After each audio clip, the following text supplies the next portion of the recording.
بسم اللہ الرحمن الرحیم لم يكن الذين كفروا من أهل الكتاب والمشركين منفكين حتى تأتيهم البينة۔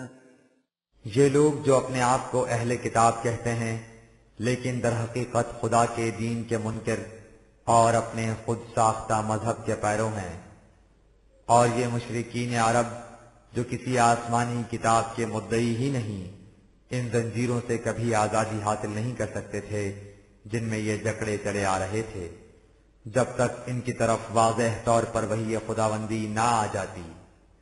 یہ وحی اب قرآن کی شکل میں آ گئی ہے، اور اس کا مقصد ہی یہ ہے کہ انہیں ان زنجیروں سے آزاد کرا دے جن میں انہوں نے اپنے آپ کو جکڑ رکھا ہے۔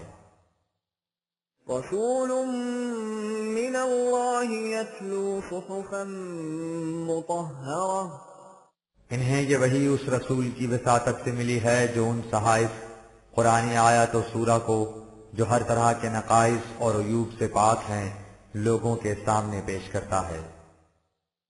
فیہا کتب قیمہ، یعنی اس قرآن کو جس میں خدا کے غیر متبدل قوانین اور محکم اور مستقل اقدار زندگی درج ہیں۔ وما تفرق الذين اوتوا الكتاب الا من بعد ما جاءتهم البينة، لیکن ان اہل کتاب کی حالت یہ ہے کہ بجائے اس کے کہ یہ ایسے واضح حقائق کے آ جانے کے بعد قرآن پر ایمان لا کر وحدت انسانیہ کی راہیں ہموار کرتے، انہوں نے الٹی تفرقے کی راہ اختیار کر لی۔ وما امروا الا ليعبدوا الله مخلصين له الدين حنفاء ويقيموا الصلاة ويؤتوا الزكاة وذلك دين القيمة۔ حالانکہ قرآن میں اس کے سوا اور کیا تعلیم پیش کی گئی ہے کہ لوگ اطاعت اور محکومیت صرف قوانین خداوندی کی اختیار کریں، اس کے سوا کسی اور کو اپنا حاکم تسلیم نہ کریں، اور ہر طرف سے ہٹ کر اس ایک نقطے پر جمع ہو جائیں، نظام صلاۃ قائم کریں اور نوع انسان کی نشو و نما کا سامان بہم پہنچائیں۔ بس یہی وہ محکم نظام زندگی ہے جو انسانیت کے قیام کا ضامن ہو سکتا ہے۔ ان الذين كفروا من اهل الكتاب والمشركين في نار جهنم خالدين فيها اولئك هم شر البرية۔ لیکن اہل کتاب نے اس باب میں مختلف راستے اختیار کر لیے، بعض نے اس دین کو قبول کر لیا اور دوسروں نے اس سے انکار کر دیا۔ یہی صورت مشرکین نے بھی اختیار کی، سو ان میں سے جنہوں نے اس نظام کی صداقت سے انکار کیا ہے ان کا انجام ایسی تباہی ہوگا جس میں سب کچھ جل کر راکھ کا ڈھیر ہو جائے گا، یہ اس میں ہمیشہ رہیں گے، یعنی اس تباہی کا سلسلہ مرنے کے بعد بھی جاری رہے گا۔ یہ زندگی بدترین خلائق کی زندگی ہے۔ ان الذين آمنوا وعملوا الصالحات اولئك هم خير البرية۔ ان کے برعکس جو لوگ اس نظام کی صداقت پر یقین رکھتے ہیں اور خدا کے متعین کردہ صلاحیت بخش پروگرام پر عمل پیرا رہتے ہیں، ان کی زندگی بہترین خلائق کی زندگی ہے۔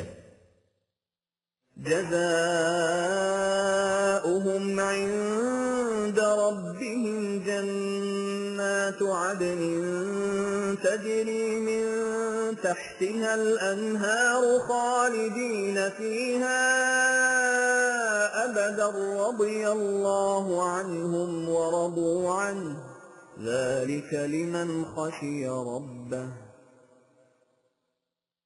ان کے حسن عمل کے نتائج خدا کے قانون مکافات کے مطابق ان کے سامنے آ جائیں گے، وہ ایسے جنتی معاشرے میں رہیں گے جس کی شادابیوں میں کبھی کمی واقع نہیں ہوگی، وہ اس میں ہمیشہ رہیں گے کیونکہ اس کا سلسلہ موت کے ساتھ ختم نہیں ہو جائے گا، یہ اس لیے کہ انہوں نے قوانین خداوندی سے ہم آہنگی اختیار کر لی تو ان کے اعمال کے نتائج ان وعدوں کے مطابق مرتب ہو گئے جو ان کے خدا نے ان سے کیے تھے، اور یہ سب اس لیے ہوا کہ یہ لوگ بڑے عاقبت اندیش تھے۔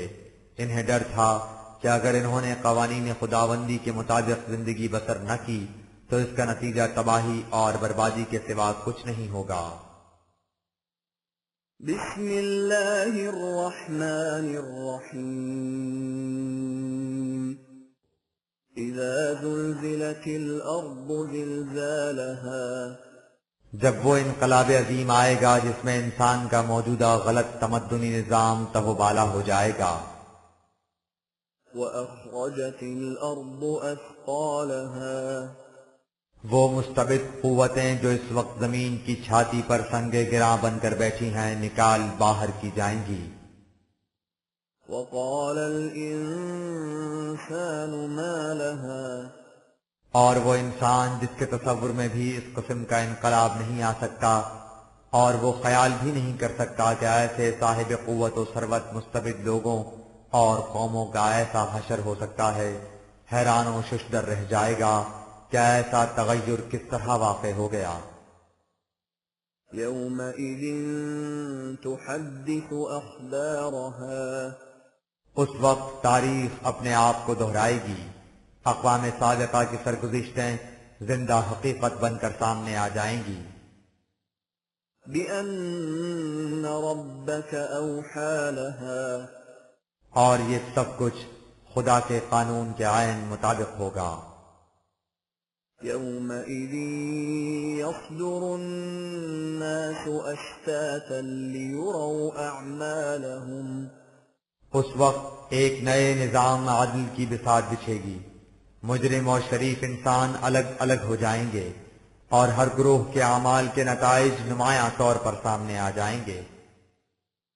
فَمَن يَعْمَلْ مِثْقَالَ ذَرَّةٍ خَيْرًا يَرَهُ جو ذرہ برابر بھی قانون خداوندی کا اتباع کرے گا اس کے حسن عمل کا خوشگوار نتیجہ اس کے سامنے آ جائے گا۔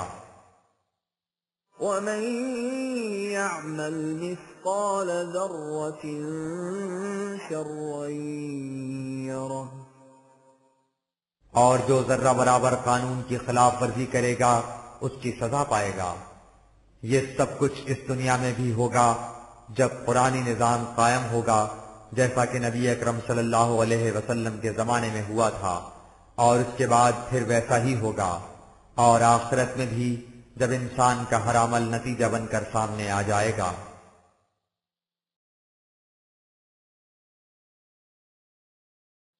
بسم اللہ الرحمن الرحیم والعادیات ضبحا ذرا ان لوٹ مار کرنے والے ڈاکوؤں اور قذاقوں کو دیکھو، لوگ اطمینان سے گہری نیند سو رہے ہوتے ہیں کہ یہ اپنے گھوڑوں کو سر پر دوڑاتے ان پر حملہ آور ہو جاتے ہیں۔ فالموریات قدحا گھوڑوں کو اس تیزی سے دوڑاتے ہیں کہ ان کے سموں سے آگ کی چنگاریاں نکلتی ہیں۔ فالمغیرات صبحا معلوم نہیں یہ کتنی دور سے آتے ہیں، لیکن عین صبح کے وقت جب سونے والوں پر نیند کا غلبہ زیادہ ہوتا ہے یہ لوٹ مار اور قتل و غارت گری کے لیے آ پہنچتے ہیں۔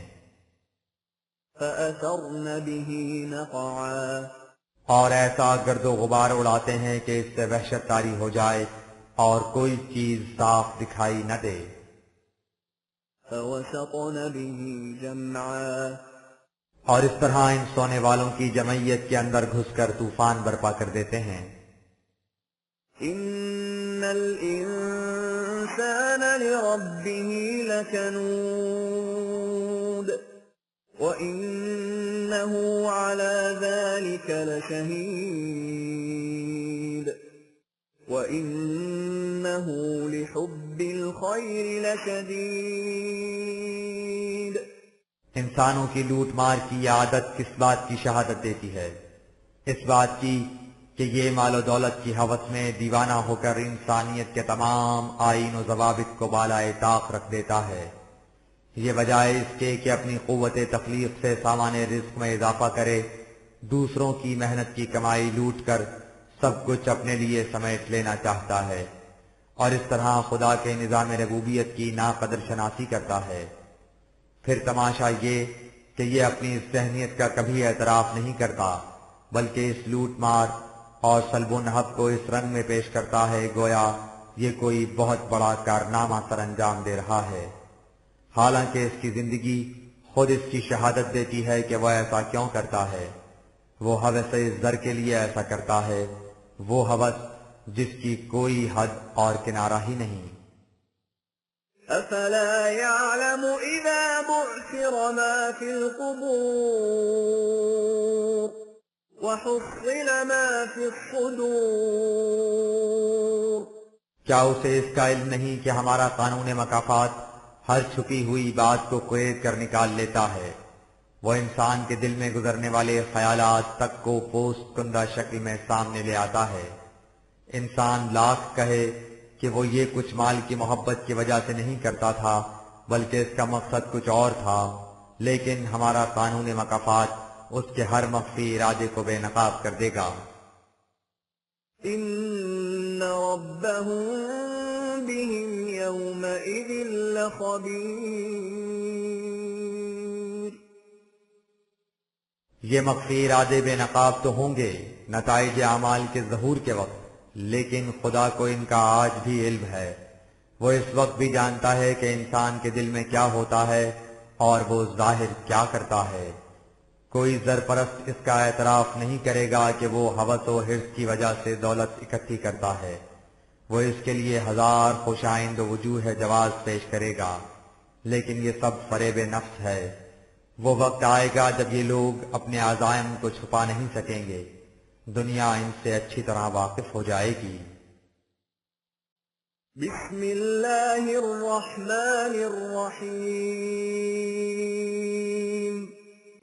القارعہ ہاں، وہ کھڑکھڑا دینے والا انقلاب، وہ ہنگامہ خیز تصادم جو ان قریب رونما ہونے والا ہے۔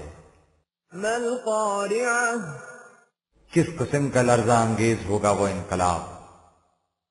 وما ادراک ما القارعہ اس کے متعلق تمہیں خدا سے بہتر اور کون بتا سکے گا کہ اس انقلاب میں کیا ہوگا؟ یوم یکون الناس کالفراش المبثوث اس وقت عوام کی تو یہ حالت ہوگی جیسے منتشر پروانے، وتكون الجبال كالعهن المنفوش اور ان کے بڑے بڑے لیڈروں کا یہ عالم گویا وہ دھنی ہوئی اون یا روئی کے گالے ہیں جو فضا میں اڑ رہے ہیں۔ فأما من ثقلت موازينه فهو في عيشة راضية لیکن یہ انقلاب محض ایک ہنگامہ یا فساد نہیں ہوگا، یہ موجودہ باطل کے نظام کی جگہ عدل و انصاف کا نظام قائم کرے گا، جس میں ہر شخص کا مقام اس کے اعمال کے مطابق متعین ہوگا۔ جس شخص کے اچھے اعمال کا پلڑا بھاری ہوگا اس کی زندگی اس کی حسین آرزوؤں کے مطابق خوش آئند ہوگی۔ وأما من خفت موازينه فأمه هاوية لیکن جس کا وہ پلڑا ہلکا ہوگا وہ ذلت کی پستیوں میں گر جائے گا، جہاں اس کی یہ حالت ہوگی کہ اس کا دل و دماغ کچھ کام نہیں دے گا اور وہ پریشان حال مارا مارا پھرے گا۔ وما أدراك ما هي یہ ذلت کی پستیاں کیا ہوں گی؟ نار حامیہ بس یوں سمجھو کہ شعلہ خیز آگ جو متاع انسانیت کو راکھ کا ڈھیر بنا کر رکھ دے، انسان کے سرکش اور بے باک جذبات جو وہی کے تابع نہ رہیں ایسا ہی نتیجہ پیدا کرتے ہیں۔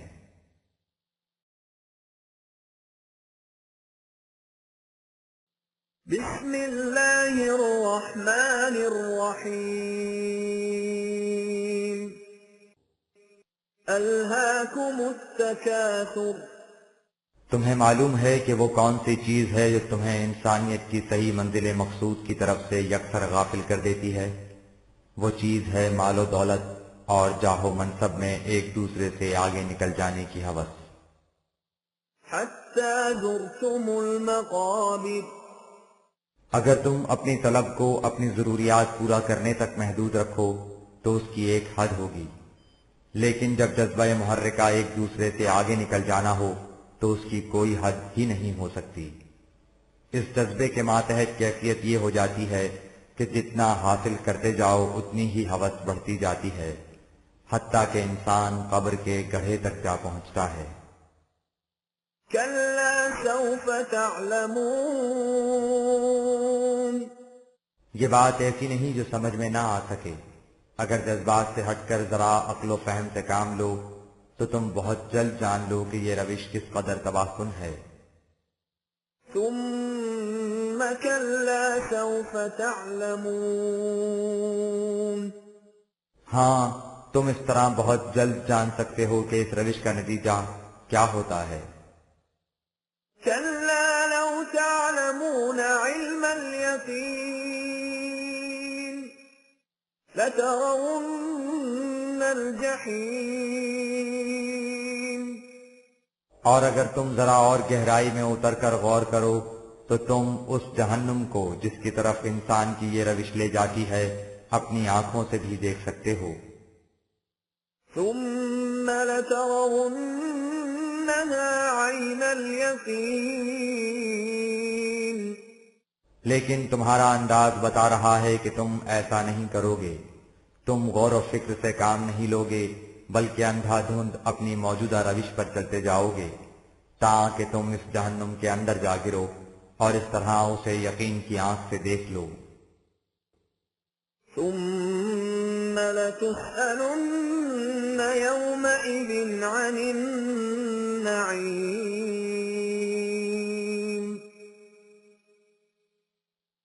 اس وقت تم سے پوچھا جائے گا کہ خدا کی ان نعمتوں کو جنہیں اس نے تمام نوع انسان کی پرورش کے لیے عطا کیا تھا تم محض اپنی ہوس کی تسکین کی خاطر سمیٹتے کیوں چلے جاتے تھے؟ تم سے پوچھا جائے گا کہ تمہارے قصر تعیش کی رنگینیوں میں کس کس کے خون کی سرخی شامل تھی؟ جو کچھ تم نے سمیٹا تھا وہ کس کی محنت کا ماحصل تھا اور تمہیں اسے غصب کر لینے کا کیا حق حاصل تھا؟ بسم اللہ الرحمن الرحیم والعصر زمانہ یعنی انسانیت کی تاریخ اس حقیقت پر شاہد ہے کہ ان الانسان لفی خسر انسان کی کوششیں ہمیشہ ناکام رہی ہیں، اس کی محنت اکارت گئی ہے، وہ ہر مقام پر خاسر و نامراد رہا ہے، وہ اپنے مقصد کو کبھی نہیں پا سکا الا الذین آمنوا وعملوا الصالحات وتواصوا بالحق وتواصوا بالصبر لیکن اس میں ایک استثناء ہے، یعنی ایسے لوگ بھی ہیں جو کامیاب و کامران رہے ہیں۔ یہ کون لوگ ہیں؟ وہ لوگ جو خدا کی طرف سے عطا کردہ مستقل اقدار اور غیر متبدل اصول حیات کی محکمیت پر یقین رکھتے ہیں، لیکن صرف یقین ہی نہیں رکھتے، محض یقین رکھنا تو کوئی نتیجہ پیدا نہیں کر سکتا۔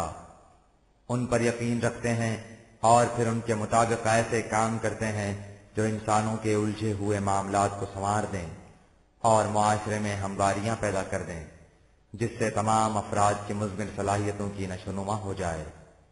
لیکن یہ کام انفرادی طور پر نہیں کیا جا سکتا، یہ اجتماعی طور پر ہی سر انجام پا سکتا ہے۔ اس لیے یہ لوگ جماعتی زندگی بسر کرتے ہیں جس میں ہر فرد اپنا فریضہ اتنا ہی نہیں سمجھتا کہ جو کام اس کے ذمے لگا دیا گیا تھا اس نے اسے پورا کر دیا۔ وہ اپنے ساتھیوں سے بھی کہتا ہے کہ وہ بھی اپنا حق ادا کریں اور جس قدر مشکلات ان کے راستے میں آئیں ان کا مقابلہ ثبات اور استقامت کے ساتھ کریں۔ ان کی ایک دوسرے کو حق اور استقامت کی تلقین خود ان میں باہمی ربط و ضبط کا ذریعہ بن جاتی ہے۔ وہ مسلسل و متواتر اس روش پر گامزن رہتے ہیں اور اس طرح آنے والی نسلوں کے لیے زمانے کی ریگ رواں پر اپنے نقوش قدم ثبت کرتے چلے جاتے ہیں۔ یہی وہ جماعت ہے جو کامیاب و کامران زندگی بسر کرتی ہے۔ دوسرے انسانوں کی زندگی ناکامیوں اور نامرادیوں کی حسرت انگیز داستانوں کے سوا کچھ نہیں۔ تاریخ کے اوراق اس پر شاہد ہیں۔ بسم اللہ الرحمن الرحیم ویل لکل ہمزۃ لمزہ الذی جمع مالا وعددہ۔ اے رسول صلی اللہ علیہ وسلم، تم ان لوگوں سے برملا کہہ دو کہ وہ شخص تباہ و برباد ہو کر رہے گا جس کی زندگی کا مقصد ہی یہ ہو کہ دولت اکٹھی کرتا رہے اور پھر گنتا رہے کہ اب کتنا روپیہ جمع ہو گیا اور اب کتنا، یعنی وہ 99 کے پھیر میں پڑ جائے۔ ایسے شخص کی ذہنیت یہ ہو جاتی ہے کہ اگر قوم میں کوئی مسلح پیدا ہو جو سرمایہ داری کے نظام کے خلاف کچھ کہے تو یہ اس میں 1000 عیب نکالے گا، نکتہ چینی کرے گا، طعن و تشنیع تک اتر آئے گا، کوشش کرے گا کہ اس کے ساتھیوں میں پھوٹ پیدا کر دے۔ يحسب ان ماله اخلده۔ اس سے پوچھو کہ کیا وہ یہ سمجھتا ہے کہ اس کا مال اسے ہمیشہ مصیبتوں سے بچاتا رہے گا؟ كلا لينبذن في الحطمة۔ اگر وہ ایسا سمجھتا ہے تو یہ اس کا ظلم باطل ہے۔ اس کے اس مال کو ناکارہ شے کی طرح اس تباہی کے جہنم میں جھونک دیا جائے گا جو اس کے ٹکڑے ٹکڑے کر دے گی، اور یوں وہ کسی کام کا نہیں رہے گا۔ وما أدراك ما الحطمة۔ تجھے خدا سے بڑھ کر اور کون بتا سکتا ہے کہ یہ تباہی کا جہنم کیا ہے؟ نار الله الموقدة التي تطلع على الأفئدة۔ یہ خدا کے قانون مکافات کی بھڑکائی ہوئی وہ آگ ہے جس کے شعلے دلوں کو اپنی لپیٹ میں لے لیتے ہیں۔ إنها عليهم مؤصدة في عمد ممددة۔ یہ آگ ان بڑے بڑے ستونوں میں بند کر کے رکھی ہوئی ہے جنہیں یہ لوگ اپنی غلط نگہی اور خود فریبی سے زندگی کے سہارے اور حیات جاوید کے آسرے سمجھے بیٹھے ہیں، یعنی ان کا مال و دولت جس پر انہیں اس قدر بھروسہ ہے خود ہی وہ آگ ہے جو ان کی متاع حیات کو جلا کر راکھ بنا دے گی۔ آسمانی انقلاب میں سرمایہ داروں کی تباہی ان کے اپنے مال و دولت کی وجہ سے ہوتی ہے جسے وہ چھوڑنا نہیں چاہتے، وہ اپنی آگ میں آپ جل کر بھسم ہو جاتے ہیں۔ بسم اللہ الرحمن الرحیم ألم تر كيف فعل ربك بأصحاب الفيل۔ اگر یہ مخالفین اس ظلم باطل میں مبتلا ہیں کہ ان کی اتنی بڑی قوت کو کون شکست دے سکتا ہے تو ان سے کہو کہ کیا تم نے اپنی آنکھوں سے نہیں دیکھا تھا کہ تمہارے نشوونما دینے والے نے اس لشکر کا کیا حشر کر دیا تھا جو تم پر ہاتھی لے کر حملہ آور ہوا تھا؟ ألم يجعل كيدهم في تضليل۔ تم نے اپنی آنکھوں سے دیکھ لیا تھا کہ خدا نے ان کی خفیہ تدبیر کو کس طرح ناکام بنا کر رکھ دیا تھا۔ وأرسل عليهم طيرا أبابيل۔ انہوں نے پہاڑ کے دوسری طرف ایک غیر مانوس خفیہ راستہ اختیار کیا تھا تاکہ وہ تم پر اچانک حملہ کر دیں، لیکن چیلوں اور گدھوں کے جھنڈ جو عام طور پر لشکر کے ساتھ ساتھ اڑتے چلے جاتے ہیں کیونکہ انہیں فطری طور پر معلوم ہوتا ہے کہ انہیں بہت سی لاشیں کھانے کو ملیں گی، ان کے سر پر منڈلاتے ہوئے آ گئے، اور اس طرح تم نے دور سے بھانپ لیا کہ پہاڑ کے پیچھے کوئی لشکر آ رہا ہے، یوں ان کی خفیہ تدبیر تشت از بام ہو گئی۔ ترميهم بحجارة من سجيل فجعلهم كعصف مأكول۔ چنانچہ تم نے پہاڑ پر چڑھ کر ان پر سخت پتھراؤ کیا اور اس طرح اس لشکر کو کھائے ہوئے بھس کی طرح کر دیا، یعنی ان کا کچومر نکال دیا۔ یہ سب کچھ تمہاری آنکھوں کے سامنے ہوا تھا جب اتنے بڑے لشکر کو یوں شکست مل گئی تھی، تو تم کس گنتی شمار میں ہو؟ تمہاری خفیہ تدابیر بھی ناکام رہ جائیں گی۔ بسم اللہ الرحمن الرحیم لإيلاف قريش إيلافهم رحلة الشتاء والصيف۔ قریش کعبے کے متولی ہیں، اس لیے لوگوں کے دلوں میں ان کی بڑی عزت و عظمت ہے۔ اسی عظمت و احترام کا نتیجہ ہے کہ ہمسایہ قبائل اور ممالک نے ان سے عہد و پیمان کر رکھے ہیں کہ ان کے قافلوں کو کوئی نہیں لوٹے گا۔ چنانچہ یہ سردی اور گرمی سال بھر اپنے تجارتی قافلے مسلسل ادھر ادھر بھیجتے رہتے ہیں اور وہ ہمیشہ محفوظ رہتے ہیں۔ فَلْيَعْبُدُوا رَبَّ هَذَا الْبَيْتِ الَّذِي أَطْعَمَهُم مِّن جُوعٍ وَآمَنَهُم مِّنْ خَوْفٍ۔ کعبے کے متولی ہونے کی وجہ سے قریش کو اس قدر فوائد حاصل ہیں، لیکن جس مقصد کے لیے انہیں اس کا متولی بنایا گیا تھا انہوں نے اسے پس پشت ڈال رکھا ہے۔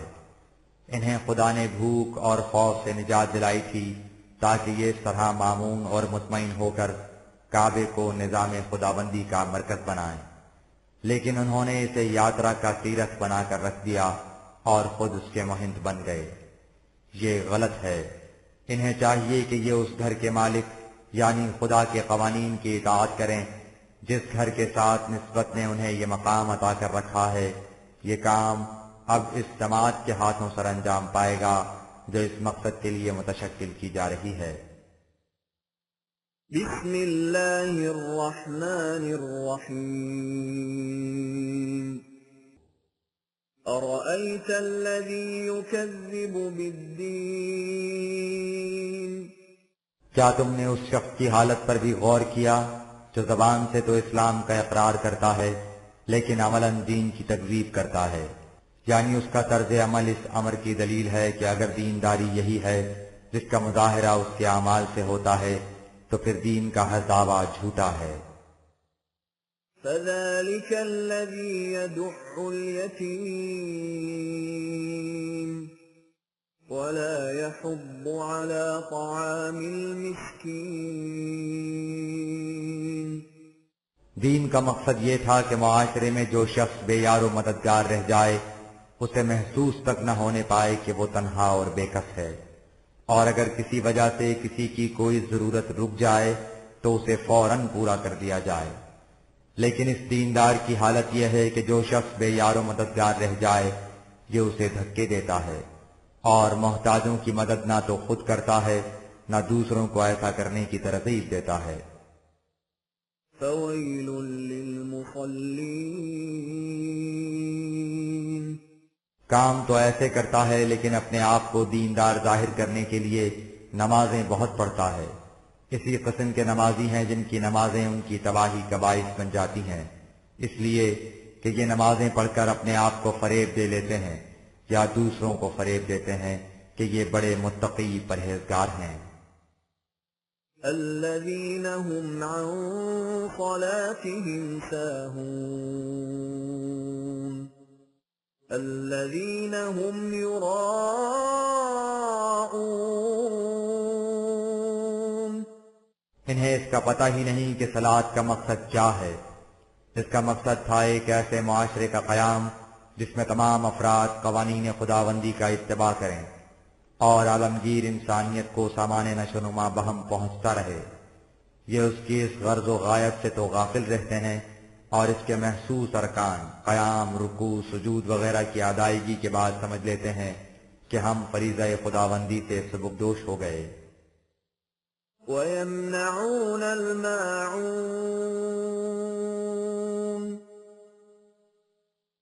ان کی اس خود فریبی کا نتیجہ ہے کہ یہ ایک طرف نمازیں بھی پڑھتے ہیں اور دوسری طرف رزق کے ان سرچشموں پر جنہیں بہتے پانی کی طرح ہر ایک کی ضروریات کے لیے کھلا رہنا چاہیے بند لگا کر ان پر اپنا قبضہ جما لیتے ہیں اور اس طرح ضرورت مندوں کو سامان زیست سے محروم کر دیتے ہیں۔ یوں یہ تکذیب دین کرتے اور ننگے اسلام بنتے ہیں۔ بسم اللہ الرحمن الرحیم انا اعطیناک الکوثر۔ اے رسول، ہم نے تجھے قرآن جیسی نعمت عطا کی ہے جو سرچشمہ ہے دنیا بھر کی بھلائیوں اور خوشگواریوں کا۔ اس میں حکمت اور بھلائی کی لامتناہی باتیں ہیں جو زمانے کے ساتھ ساتھ ابھرتی اور سامنے آتی چلی جائیں گی۔ اس خیر کثیر میں کبھی کمی واقع نہیں ہوگی۔ فصل لربک وانحر۔ اب تیرے لیے ضروری ہے کہ تو اس کی تعلیم کو زیادہ سے زیادہ پھیلائے۔ اس کے لیے تو اپنے پروگرام کی تکمیل میں ہمتاً مصروف رہ۔ خدا کے نظام ربوبیت کے قیام کے لیے اپنے فرائض منصبی کو پوری طرح ادا کر، ان پر علم و عقل اور تجربہ اور مشاہدے سے پوری طرح حاوی ہو، اور اس کے ساتھ ہی اپنی جماعت کے لوگوں کے کھانے پینے کا بھی انتظام کر۔ ان شانئک هو الابتر۔ اس وقت تو حالت یہ ہے کہ تیری جماعت کمزور سی ہے اور مخالفین بڑی قوت اور کثرت کے مالک، لیکن آخر الامر تو دیکھے گا کہ جو لوگ تیرے نظام کی مخالفت کر رہے ہیں ان کا نام و نشان تک مٹ جائے گا، اور یہی نظام جو خیر کثیر کا سرچشمہ ہے آگے چلے گا۔ بسم اللہ الرحمن الرحیم قل یا ایہا الکافرون۔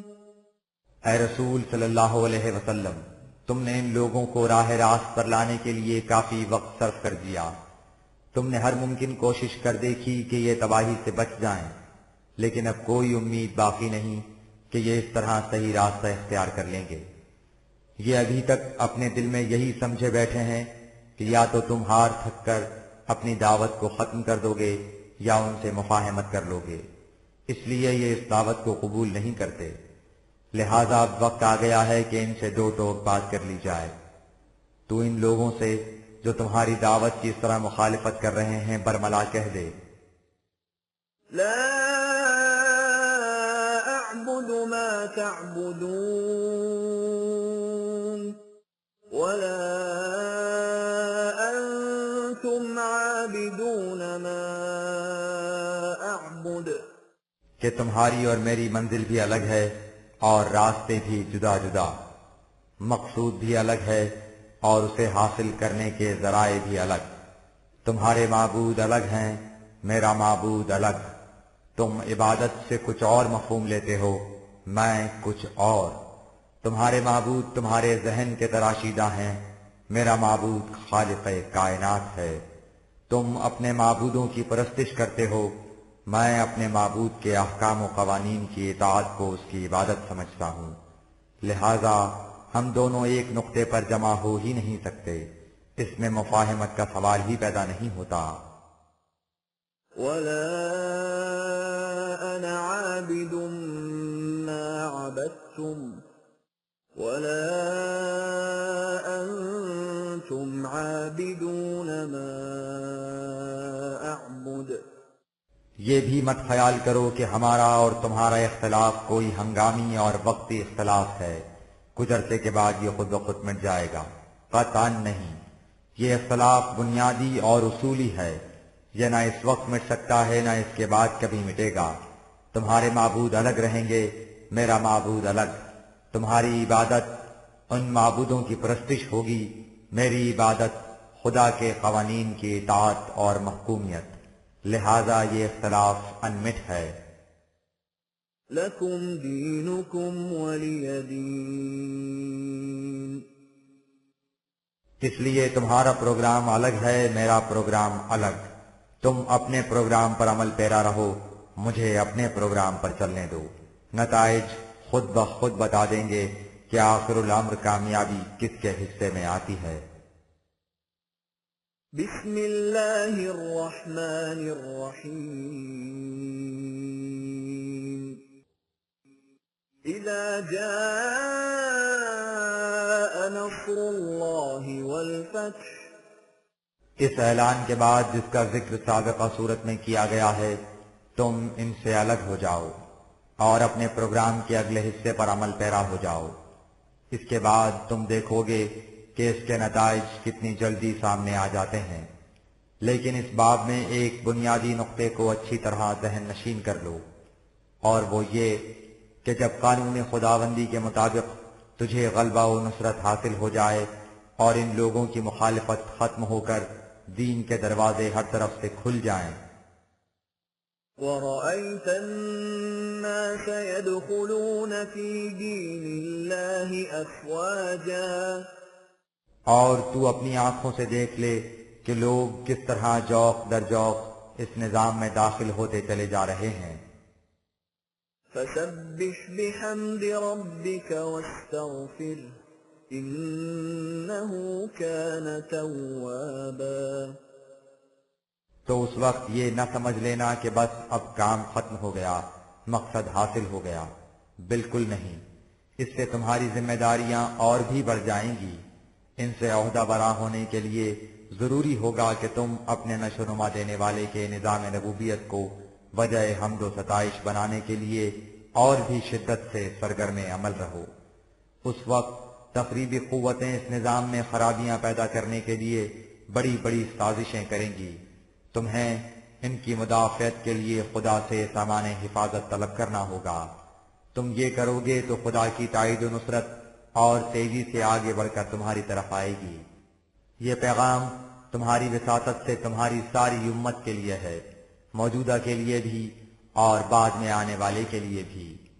ان سے کہہ دو کہ انہیں اس پروگرام پر التزاماً کاربند رہنا پڑے گا۔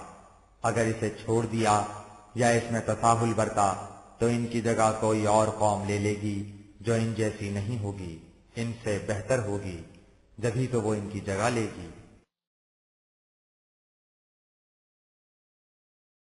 بسم اللہ الرحمن الرحیم تبت یدا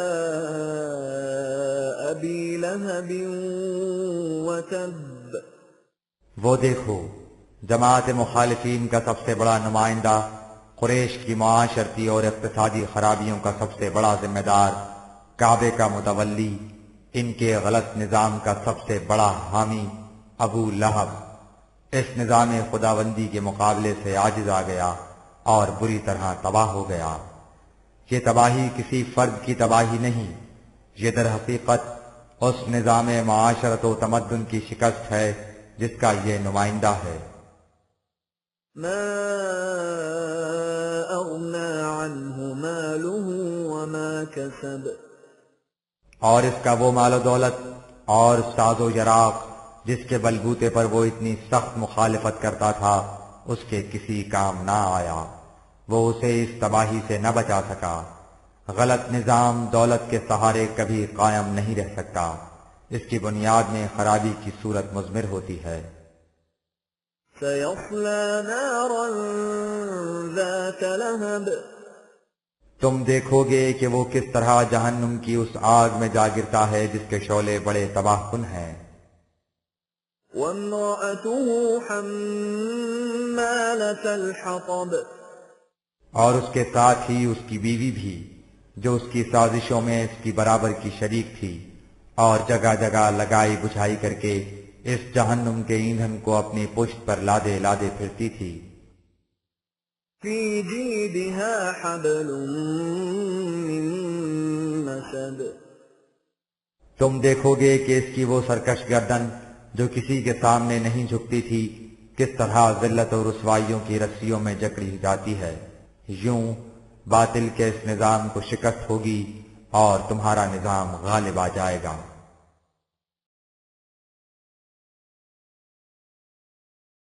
بسم الله الرحمن الرحيم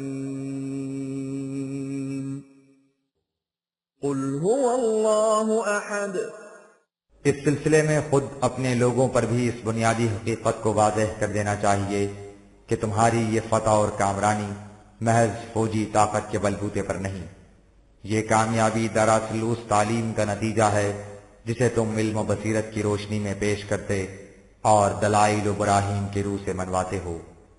اس تعلیم میں بنیادی نقطہ خدا کے تصور کا ہے۔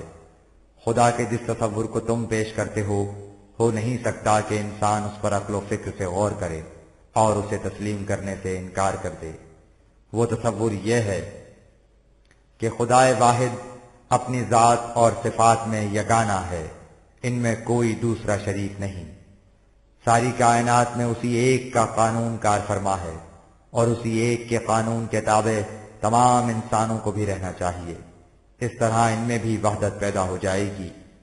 وحدت خالق کے تصور کا لازمی نتیجہ وحدت قانون اور وحدت انسانیت ہے۔ اللہ الصمد وہ خدا خود مکتفی ہے اور باقی سب اپنی زندگی، بقا، نشو و نما اور تکمیل کے لیے اس کے محتاج ہیں۔ وہ ایک بلند و بالا مستحکم چٹان کی طرح ہے جو خود ہر قسم کے خطرات سے محفوظ ہوتی ہے اور سیلاب سے بچنے کے لیے ہر ایک اس کی طرف پناہ کے لیے جاتا ہے۔ لم یلد ولم یولد اس نے تمام ذی حیات کو عمل تخلیق سے پیدا کیا ہے، نہ کہ تولید کے ذریعے۔ عمل تولید میں پیدا کرنے کا ایک حصہ مولود میں آ جاتا ہے اور اس طرح والد پیدا کرنے والا خود ناقص رہ جاتا ہے۔ تخلیق میں ایسا نہیں ہوتا، نہ اس نے اس طرح کسی کو پیدا کیا ہے، نہ وہ خود کسی کے عمل تولید کا نتیجہ ہے۔ ولم يكن له كفوا احد اور اس کا ہمسر، مثیل اور نظیر کوئی نہیں، اس جیسا کوئی ہو ہی نہیں سکتا۔ دنیا میں چند دہریوں کو چھوڑ کر باقی سب خدا کو ماننے کے مدعی ہیں، لیکن خدا کوئی محسوس شے نہیں کہ اسے دیکھ کر ہر ایک جیسا مانے۔ وہ غیر مرئی، غیر محسوس، ادراک و شعور سے بلند ذات ہے۔ اس لیے خدا کو ماننے سے مطلب یہ ہوگا کہ تم اس کے متعلق تصور کیا رکھتے ہو۔ ایک تصور کے مطابق اسے مانو تو وہ خدا پر ایمان کہلائے گا، دوسرے تصور کے مطابق مانو تو وہ خدا پر ایمان کے دعوے کے باوجود اس سے انکار ہوگا۔ خدا کا تصور وہی صحیح ہو سکتا ہے جسے خود خدا نے اپنے متعلق دیا ہو، اور یہ تصور قرآن کے علاوہ اور کہیں سے نہیں مل سکتا۔ لہذا خدا کو اس تصور کے مطابق ماننا جو قرآن پیش کرتا ہے خدا پر ایمان کہلائے گا۔ خدا کا یہی تصور ہے جو نہایت مختصر لیکن کمال جامع شکل میں یہاں پیش کیا گیا ہے۔ تم علم کی بارگاہ سے پوچھو کہ خدا کا اس قسم کا منزہ اور بلند تصور کہیں اور سے بھی مل سکتا ہے؟ اس خدا پر ایمان تمہاری کامیابی کا راز ہے، اس لیے کہ اس پر ایمان لانے کے معنی یہ ہیں کہ تم اپنے اندر اعلی حد بشریت اس جیسی صفات پیدا کرو جو قوم اس قسم کی صفات عالیہ کی حامل ہوگی، دنیا کی کون سی قوم اس کا مقابلہ کر سکے گی؟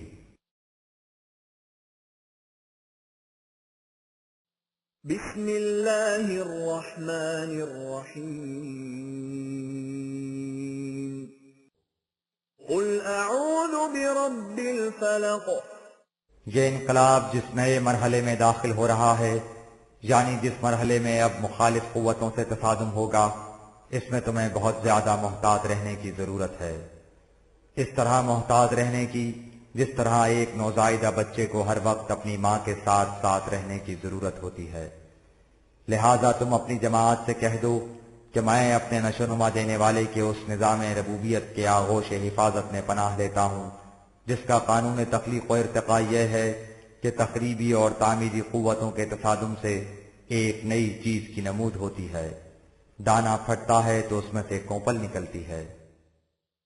من شر ما خلق اس نے کائنات میں جو کچھ پیدا کیا ہے اسے اس کی متعین کردہ مستقل اقدار کے مطابق صرف میں لایا جائے تو وہ خیر ہی خیر ہے، لیکن اگر اس کا استعمال غلط طریق سے کیا جائے تو اس سے شر پیدا ہوتا ہے۔ لہذا ہمیں اس طرح کے شر سے محتاط رہنے کی بڑی ضرورت ہے۔ یعنی اس احتیاط کی سخت ضرورت ہے کہ کائناتی قوتوں کا استعمال غلط وحی کے خلاف طریق سے نہ ہونے پائے۔ وَمِن شَرِّ غَاسِقٍ إِذَا وَقَبَ، نیز ہمیں ان چیزوں کے متعلق بھی خاص احتیاط برتنے کی ضرورت ہے جن کے نہ ہونے سے نشوونما رک جاتی ہے، جیسے پانی کے معدوم ہو جانے سے پودے کی نشوونما رک جاتی ہے۔ وَمِن شَرِّ النَّفَّاثَاتِ فِي الْعُقَدِ، اس نظام کی مخالف جماعتیں یہ بھی کریں گی کہ پروپیگنڈا کی مہم شروع کر دیں گی تاکہ اس کے نفسیاتی اثرات سے ہمارے پختہ ارادوں میں کمزوری پیدا ہو جائے، ہماری ہمتیں پست ہو جائیں، ہمارے دلوں میں ایسے شکوک و شبہات پیدا ہو جائیں جن سے ہمارے یقین محکم میں تزلزل واقع ہو جائے۔ ہمیں ایسی جماعتوں اور ان کی اس قسم کی حرکات سے بھی محتاط رہنے کی ضرورت ہوگی۔ وَمِن شَرِّ حَاسِدٍ إِذَا حَسَدَ، پھر ایسے لوگ بھی ہوں گے جو ہماری کامیابیوں سے جل بھن جائیں گے اور ہم سے حسد کرنے لگیں۔ ہمیں ان حاسدوں سے بھی محتاط رہنے کی ضرورت ہے۔ یہ ہیں وہ تقریبی قوتیں جن سے ہمیں محتاط رہنے کی ضرورت ہوگی، اور اس کی شکل یہ ہوگی کہ ہم زیادہ سے زیادہ قوانین خداوندی کی اطاعت کریں اور اس طرح اس کی حفاظت کی آغوش میں آ جائیں۔ بسم اللہ الرحمن الرحیم، قل اعوذ برب الناس، اس مقصد کے لیے جس کا ذکر سابقہ صورت میں کیا گیا ہے، ہمیں اس خدا کے قانون سے اور زیادہ قریب ہو جانا چاہیے جس کے پیش نظر کسی خاص گروہ، قبیلہ، جماعت یا قوم کی نہیں بلکہ پوری کی پوری انسانیت کی نشوونما ہے۔ وہ رب الناس ہے۔ ملک الناس، یعنی اس خدا کے قانون سے قریب تر جس کے سوا کسی کو حق حاصل نہیں کہ انسانوں سے اپنی اطاعت کرائے۔ ساری کائنات میں غلبہ و اقتدار اسی کا ہے اور اسی کے قوانین کی محکومیت انسان کو اختیار کرنی چاہیے۔ وہ ملک الناس ہے۔ الہ الناس، اور وہی ہے جس کا قانون حفاظت تمام نوع انسان کو پناہ دے سکتا ہے۔ اسی سے انسانیت تمام خطرات سے محفوظ رہ سکتی ہے۔ وہ الہ الناس ہے۔ من شر الوسواس الخناس، اس خدا کے قوانین کے ساتھ زیادہ سے زیادہ متمسک رہ کر ہمیں محتاط رہنا ہوگا ان لوگوں کی وسوسہ انگیزیوں سے جو دبے پاؤں آتے ہیں اور چپکے ہی چپکے کانوں میں کچھ پھونک کر پچھلے پاؤں لوٹ جاتے ہیں۔ الذي يوسوس في صدور الناس، اور اس طرح لوگوں کے دلوں میں وساوس پیدا کر کے ان کے عزم راسخ کو کمزور کر دیتے ہیں۔ من الجنة والناس، یہ کچھ جانے پہچانے لوگوں کی طرف سے بھی ہوتا ہے اور ایسے لوگوں کی طرف سے بھی جو اجنبی اور بیگانے ہوتے ہیں۔ نیز ایسی مخفی قوتوں، غیر محسوس پروپیگنڈے کے نفسیاتی اثرات کے ذریعے بھی جو بظاہر نظر نہیں آتی۔ اس نئی منزل میں داخل ہوتے وقت ان تمام تقریبی قوتوں کی شرانگیزیوں سے محتاط رہنا ہوگا۔ یہ احتیاط اسی صورت میں ہو سکتی ہے کہ تم زیادہ سے زیادہ قوانین خداوندی کی اطاعت کرو۔